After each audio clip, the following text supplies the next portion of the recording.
there, Jonny May here, and welcome to this week's quick tip where I'm going to teach you my #1 trick for playing pro-sounding jazz lines, and it's easier than you think. You see, when I was just improvising, I was only playing 2 scales, and with these scales, you can play endless jazz lines regardless of your playing level. So let's go ahead and dive in. All right, for this lesson, we're gonna use the most common chord progression in jazz called the 2-5-1. I'm gonna show you a beginner way to play the left hand and then a more intermediate way to play the left hand depending on your level, and then we'll talk about these 2 scales and how to improvise with these scales. All right, if you're a little more on the beginner side, here are the 4 chords that you need to know for the left hand. First chord is called a D minor 7, very simple. Second chord is called a G7. All we do is move those top 2 notes down. Third chord is called C major 7. We're going to play this in root position, very simple chord. And then we're going to go to a C6 chord, which is kind of like a substitute for the C major 7 chord. Okay? So this is a very simple way of playing your 2-5-1 chord progression in C. So why is this a 2-5-1 chord progression? Well, if you're playing a tune in the key of C, these are all of the notes from the scale. And so the D would be the second note of the scale, and we're building a chord on it, so we call it the 2 chord. And then the 5 chord, 1, 2, 3, 4, 5, is built on the G. It's a G7, but we're inverting the chord. Okay, so we're just changing the order of the notes, so it's a little bit easier to play. And then on the 1 chord, this is built on a C, so we call this a 1 chord, and then we have our variation, okay? 2, 5, 1. It's the most common chord progression in jazz, and it's used on hundreds and hundreds of different tunes. All right, before I teach you the intermediate left hand, if you're enjoying this lesson, please hit the like button and subscribe for more videos just like this. All right, you ready to learn the intermediate left hand? If you're a little bit more on the intermediate side, you have a little more experience with chords, check out these chords. Doesn't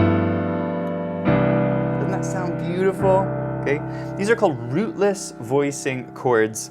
And so for our D minor chord, our 2 chord, we're going to play it like this. F, A, C, and E. Okay? There's no root in the left hand. There's no D, and I'm adding an E, which we call the 9. So it's a very colorful way of playing a minor 7 chord. Okay? Then our 5 chord, beautiful G13 chord. We have our G on the bottom, F, A, B, E. Very colorful way of playing a G7. And then we're just adding a couple notes, the A and the E, called the 9 and the 13. And then our 1 chord, we're going to play it like this. Again, rootless voicing, 3, 5, 7, and 9, E, G, B, D. And then we go to our C6, 9 as a little substitute. Okay?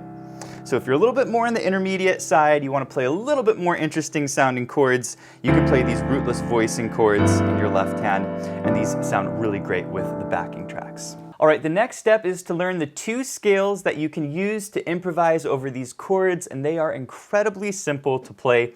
The first scale is your C major scale, and if you don't know your C major scale, it is all white notes.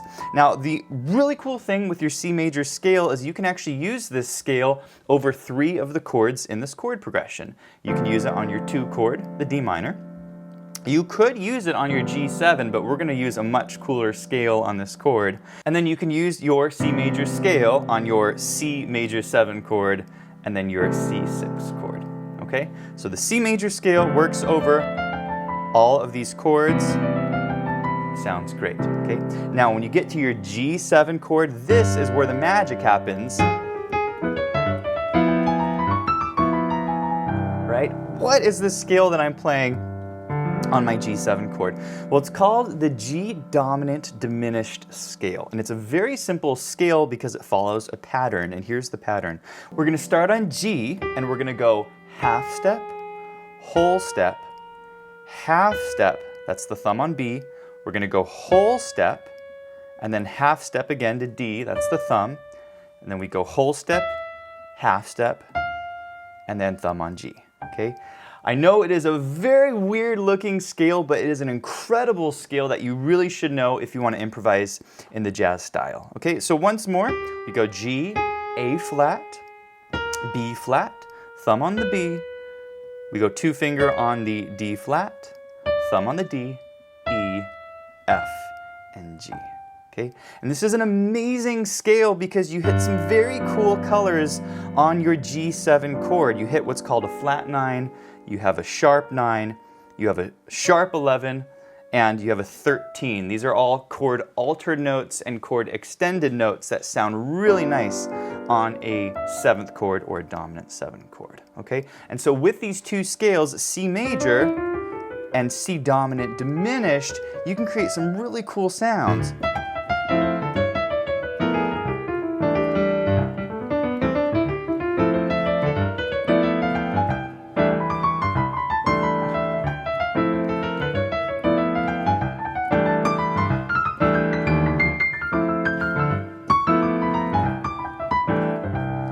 Basically, the entire time I was just improvising, I was using one of these two scales.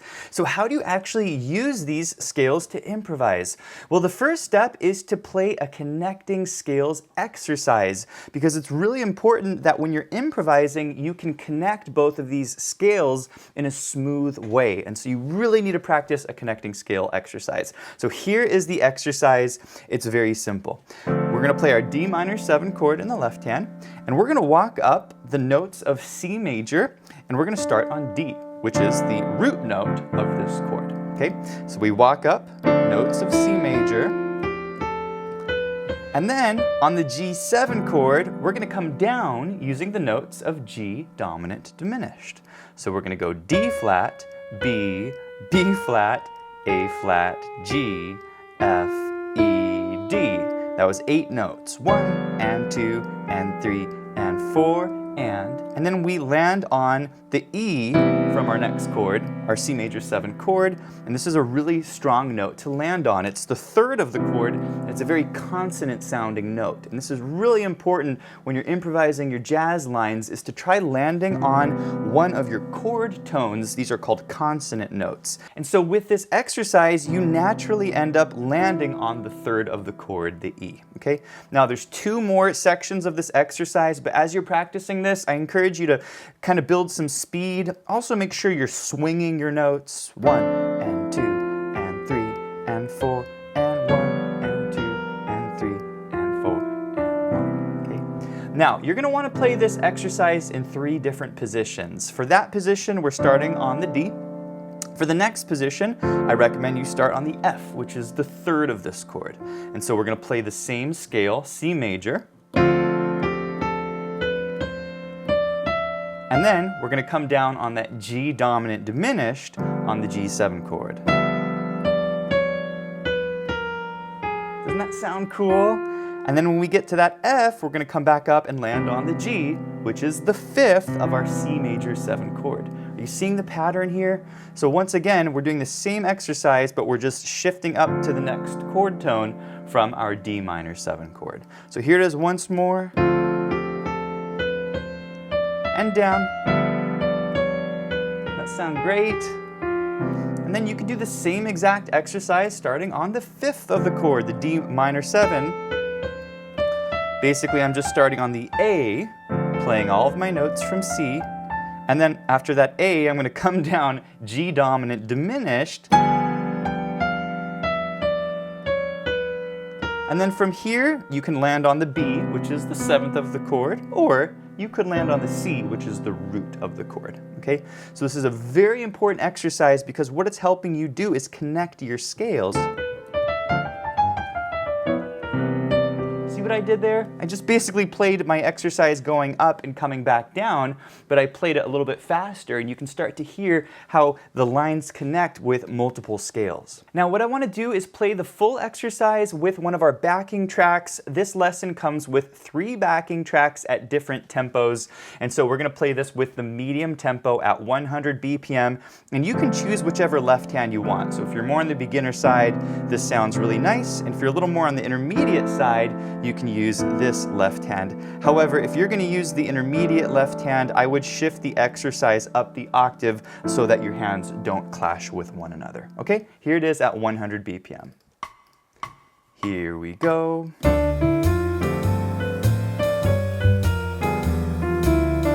You can kind of punch your chords in the left hand. Okay, let's bring it up to F.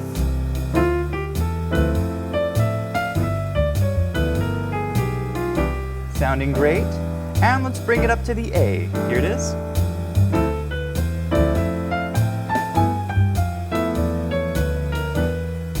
Sounding great. Now these backing tracks are downloadable, plus the lesson sheet music you're seeing up here on the top left of the screen over at pianowithjohnny.com. You can also change the key of this lesson with the click of one button, and you can practice it in all 12 keys with our smart sheet music. So you can get all of that at the link below. Now once you've practiced this exercise, something that can be very helpful is to practice it in the opposite direction. So instead of going up and then coming back down, you can go down and then come back up. So on your D minor 7 chord, you can start on your A and then come up G dominant diminished and resolve on the G. Okay? And then you can do it on the F.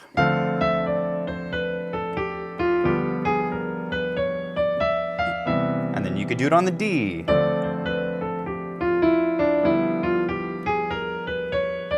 Does that make sense? So I really encourage you to work through these exercises. Next, I'm going to show you how to improvise lines using these two scales. But before we do this, if you're enjoying this lesson and you want to do a deep dive on improvising with these scales, check out our Soloing Over a Turnaround course over at pianowithjohnny.com. I'll put a link to that below.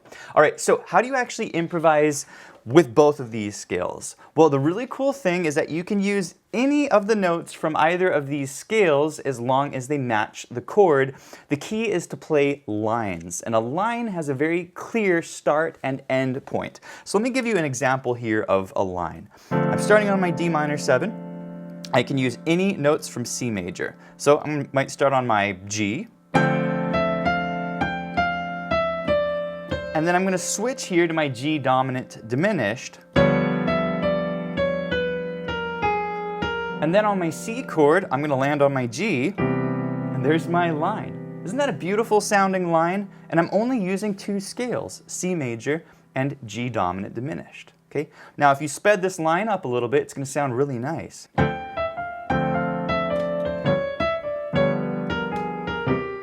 Doesn't that sound beautiful? Okay, let's do another line together here. This is example number 2. I'm going to start on the A from my C major scale. I'm going to walk it up and down, a little third skip there. And then I'm going to do my G dominant diminished, and I'm going to do a little turn there.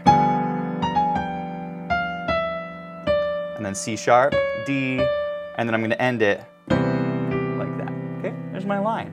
And once again, if you speed it up just a little bit, sounds really nice, okay? This is how jazz lines are created, and you can play long lines, or you could even play really short lines. There's my line. There's the line, right? Or you could do some really long lines.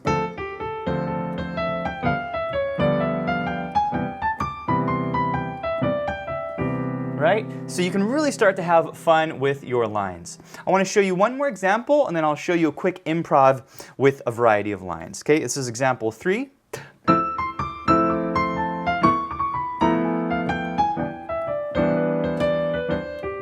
that sound great?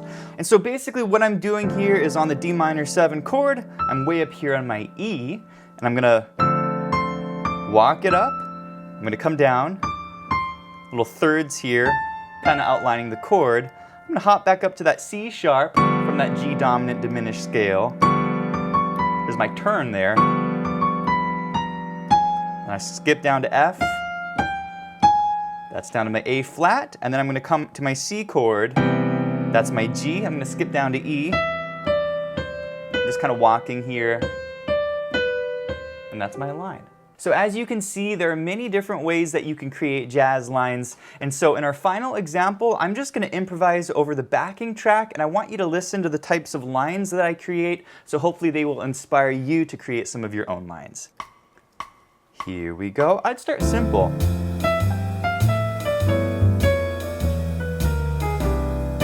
And there's my line. Let's do another one.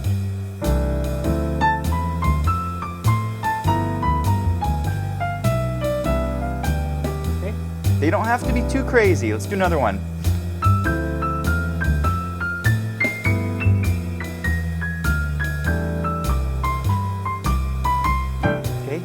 use the full range of the keyboard.